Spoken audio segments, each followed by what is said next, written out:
जिसने शिकायत किया है क्या कहा गया था उसमें भी मैं अब आपको खुलकर बोल दूं। आप पत्रकार साथियों से बात कर रहा था, अपराधियों की बात हुई तो मैंने बोला उत्तर प्रदेश में जब अपराधी पकड़े जाते हैं तो आईपीसी की जो धाराएं लगती है तो पीछे मुड़कर देखते हैं तो हमारे ऊपर वालों पर भी ऐसी धाराएं लगी है। तो अगर इस तरह का होता है तो वो लोग प्रेरणा स्वरूप बन जाते हैं। उसमें कह दिया कि योगी जी को मैंने गुंडा कह दिया अरे मुख्यमंत्री हैं, योगी हैं, मैं पढ़ा लिखा हूँ, इस तरह की भाषा का मैं कहना भी होगा तो मैं सूरदास कहूँगा, अंधा नहीं कहूँगा। और करेड़ी से ना पतला पुतला फूको, ये करो वो करो। भाजपा के लोग भी इसमें शामिल नहीं थे, लेकिन पुलिस के चंद अधिकारियों ने न सिर्फ केस रजिस्टर्ड किया, बिना मेरे संज्ञान के चार्जशीट भी कर दिया अज्ञात के साथ। और इसको मैं छोड़ूंगा नहीं, क्योंकि मैं चाहता था इस बार भी कि जब चुनाव लड़ूं तो मैं उन लोगों में रहूं जिसके सामने अपराध संख्या नहीं लिखी हो। राजनीतिक केस तो तमाम हो जाते हैं। ठीक, मेरा गुजारिश ये है कि किसी के साथ हो, अधिकारियों को सख्त निर्देश होने चाहिए कि गंभीरता से लें और राजनीतिक कारणों से किसी की सुरक्षा के साथ खिलवाड़ नहीं होनी चाहिए। आपकी फिजिकल किसी से मुलाकात हुई, डीजीपी से, एडीजी लॉ एंड ऑर्डर से? नहीं, मैं दिल्ली में था, रिटायर्ड डीजी हैं, उनसे उन्होंने उन्हीं के सलाह पर मैंने शायद इस बार भी डांट उठ कर मैं लगा, क्योंकि मुझे मेरे दिमाग में आ गया था कि इस सरकार में अधिकारियों को कुछ बोलने का मतलब नहीं है। कई बार शिकायत कर चुका, रिटर्न लेटर भी भेज चुका, कभी केस दर्ज नहीं हुआ, लेकिन चूंकि उन्होंने इंटरवेन किया, डीआईजी से बात किया तो केस दर्ज हो गया इस बार, नहीं तो शायद इस बार में नहीं होता। क्या मांग रहा था? मांगा नहीं, मैं बताया ना, लाइन थी। राजीव राय सांसद बोल रहे हो? हाँ। तुम्हारे बेटे का नाम ऋत्विक है ना? शायद नाम नहीं लेना चाहिए था मुझे। फलाना नाम है ना तुम्हारा? हाँ। तो पहले भी हम कई बार बता चुके हैं, तुम्हारे दिन पूरे हो चुके हैं, जितना उड़ना था उड़ लिए, अपन एंड गेम एंड है, कुछ ऐसा वैसा बोला। तब तक हमारा भी, हम लोग पूर्वांचल के हैं, बीपी हाई हो गया। अब मैंने हनुमान चालीसा तो पढ़ा नहीं होगा, मैंने भी डांट उठ कर, लंबा फोन नहीं था, मैंने गुस्से में काट दिया। जैसे हर बार करता हूँ, काटता हूँ, ब्लॉक कर देता हूँ। क्योंकि पुलिस के अधिकारियों ने जो शुभचिंतक है उन्होंने कहा कि हल्के में नहीं लेना चाहिए, हमें भी जानकारी है। और जिन अधिकारी ने मुझे सलाह दिया पहले इंटेलिजेंस के भी हेड रह चुके हैं, तो बोले हमें भी कहीं ना कहीं इस बात का है कि आपसे बहुत लोगों को परेशानी है। अब मैं पॉलिटिकल माइलेज के लिए मैं किसी का नाम नहीं लूँगा, मेरा कोई ठेका में, कोई अपराध में कहीं कोई होता तो मैं सोचता भी कि आपसे मैंने ठेका छीन लिया है, आपने हमारे को मारा है, मैंने आपको मारा है। मुझे तो समझ भी नहीं आ रहा है कि मेरे जैसे आदमी के साथ क्या होगा। ये जरूर है कि जब हमारी सरकार थी तब भी मैंने एक अकेले लड़ाई लड़ी थी वहाँ, और आज तक मैं, आप लोग कभी मेरा कोई फोटो नहीं पाएंगे जहाँ मेरे साथ, चाहे सांसद नहीं था चाहे सांसद हूँ, अगल बगल कोई राइफल वाला मेरा साथी सहयोगी क्यों न खड़ा हो। सख्त हिदायत है कि मेरे साथ राइफल बंदूक वाले नहीं चलेंगे। मैं उस हद तक राजनीति में स्वच्छता और सरलता का मेरे गुरुजन सर्वमिश्रा रहे उनसे सीखा हूँ और उसका पालन करता हूँ। छोटापन नहीं दिखाता हूँ वर्तमान प्रशासन पर, चूंकि अभी और कुछ दिन वेट करूंगा, नहीं होगा तो आपके बीच में आऊँगा।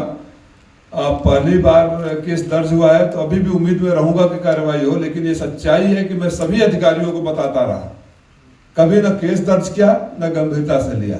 क्या आपको किसी के ऊपर शक है या कोई ऐसा? मैं आपसे यही बोल रहा था कि मेरा न कोई आपराधिक रिकॉर्ड रहा है, न कभी अपराध, आपने न मेरे जिस बच्चे के नाम लेकर अपराधी ने बोला उसको नहीं देखा होगा।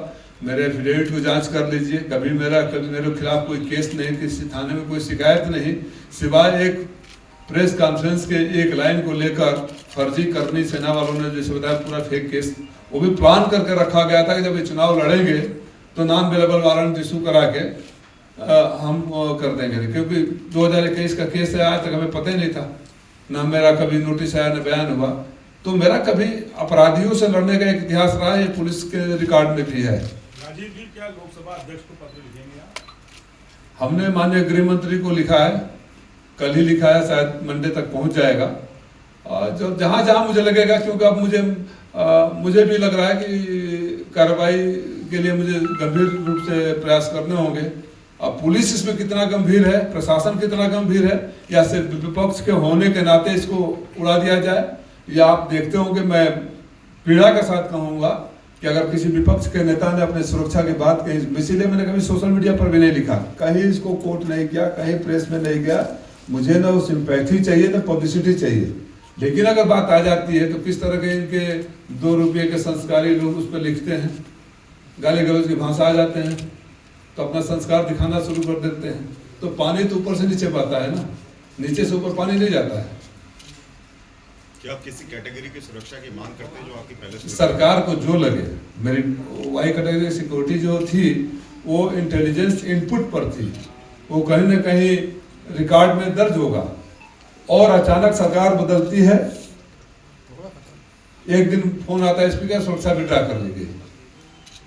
अरे मेरा कोई आपराधिक इतिहास रहा हो, मैंने मेरा तो उत्तर प्रदेश में कोई ठेका कोटा परमिट लाइसेंस कोई बिजनेस भी नहीं है कि मैं कहीं भोकाल टाइप करने के लिए ले रहा हूँ, तब तो आप विड्रा करो। ओनली पॉलिटिकल पर्पज की वजह से आप कंसीडर भी ना करो क्योंकि आपका अपोनेंट है, कंसीडर भी नहीं करो कि उस सुरक्षा का खतरा है या उसको रिव्यू कर दिया जाए, तो मुझे लगता है कहीं ना कहीं ये ज्यादती है।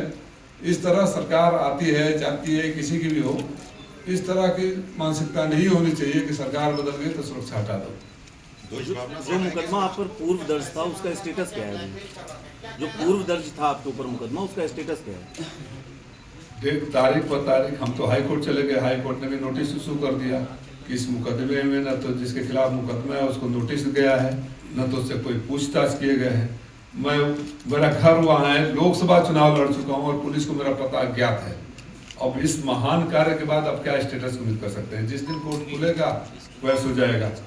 आप यकीन कर सकते हो मेरा पता है अज्ञात होगा मऊ में। नंबर पाकिस्तान में, कुछ तो नंबर इंडियन है जिसपे खाली मैसेजेस में उल्टे सीधे मैसेज आए, उस नंबर को मैंने दे दिया है। जस्ट मेन फोन पर धमकी आया और पहले भी 2-4 बार आ चुका है। भले वो नंबर पाकिस्तान का, आजकल आपको पता है टेक्नोलॉजी का जमाना है, अमेरिका के फोन नंबर से भी यहाँ बात कर सकते हैं, वाईफाई से व्हाट्सएप कनेक्ट करिए और बात करिए। क्योंकि भाषा से उसने नाम भी अपना विजय बताया था, खैर नाम तो कुछ भी लोग बता देते हैं, लेकिन मुझे लगा कि हम लोग उत्तर प्रदेश वाले हिंदी में ही बात कर रहा था। वो हिंदी भी हमारे राजस्थान की अलग हो जाती है, पश्चिमी उत्तर प्रदेश की अलग हो जाती है। तो लगातार शिकायत करते रहने के बावजूद पुलिस ने कभी कोई संज्ञान नहीं लिया। इस बार एफआईआर एक छोटी सी धारा में हुआ है। उम्मीद करता हूं कि जब बात आप लोगों के माध्यम से पहुंचेगी तो शासन प्रशासन मजबूर होगा, निष्पक्ष जांच करने के लिए लिपापोती नहीं होगा। और मैं ज़्यादा चिंतित इसलिए हो गया कि मेरे बेटे का इस देश में भी नहीं रहता है। मेरे बेटे का ना मेरा आप लोगों में से किसी ने नहीं मेरे बेटे को देखा होगा, न जानता होगा। जो व्यक्ति वहाँ तक डिटेल पता रखा है तो इसको हल्के में नहीं लिया जा सकता। इसलिए जी अच्छा, इस तरह की धमकी आएगी लगातार तो आप हम या मंच पर जितने भी लोग बैठे हैं क्या चाहेंगे? वही मैं भी चाहता हूँ। मैंने कभी कोई टेंट्रम अपनी सिक्योरिटी मैं जब हमारी सरकार थी तो थ्रेट परसेप्शन पर ही मुझे वाई कैटेगरी की सिक्योरिटी मिली थी और इंटेलिजेंस इंक्लूडिंग सेंट्रल गवर्नमेंट के आईबी ने उसको टैप किया था। लेकिन इस सरकार ने आते ही सिक्योरिटी विड्रा कर ली और वजह सिर्फ ये रहा कि मैं अपराधियों के खिलाफ लगातार लड़ता रहा। मैंने तो कभी कोई सरकार बोल दे कि मैंने एक चिट्ठी भी लिखा हो सिक्योरिटी के लिए, तो जो ये कहा जाता है कि अपनी सिक्योरिटी के लिए लोग करते हैं बोलते हैं, मैंने आज तक 8 सालों में, हमारी सरकार 17 में गई, 7 सालों में कभी एक लेटर तक नहीं दिया। जब भी हमें कुछ हुआ हमने पुलिस को बताया जरूर है और व्हाट्सएप के माध्यम से भेज दिया, स्नैपशॉट लेकर भेज दिया। इस बार भी एक इंडियन नंबर दिया हूँ और एक नंबर पाकिस्तान का है। इंडियन नंबर पर खाली मैसेजेस आए थे और पाकिस्तान के नंबर से धमकी आया, पहले भी आ चुका है। शिकायत इस बार पुलिस ने दर्ज की। क्या ये 2022 से आपको कंटिन्यूअस नहीं जी, लेकिन आपकी घटना को लेकर एक सप्ताह बीत चुका है। प्रदेश सरकार का कहना है कि साइबर हो या फिर इंटेलिजेंस हो, आज पूरी तरह से मजबूती से काम कर रहा है और आपके मामले में एक सप्ताह बीत चुका है। तो अब तो दिखना चाहिए ना, आप सही कह रहे हैं, दिखना चाहिए। मैंने अधिकारियों से बात किया, वही है कि सर्वेलेंस पर लगाए हैं, जांच कर रहे हैं। और ये नहीं है, पुलिस ने खुद ही एक बार मैं क्षेत्र में जा रहा था, रेलवे लाइन क्रॉसिंग बंद था और क्रॉसिंग के अगर आप क्रॉस करके सीधे जाना चाहते तो एक सामने वाली उल्टी गाड़ी लाइन में आ गई थी, राइफल थे उस गाड़ी में, लोग बैठे थे और जो ही मेरी गाड़ी गई वो घुमा के गाड़ी पीछा करना लगा। हमारे ड्राइवर ने तेज किया स्पीड और वो गाड़ी खेतों में हमने उतार दी, तब तक वो गाड़ी आगे बढ़ गई थी। तो ये सब हम चूंकि सरकार नहीं होने का मतलब ऐसा तो नहीं होना चाहिए कि अगर आप शिकायत करो तो दर्ज ना हो केस।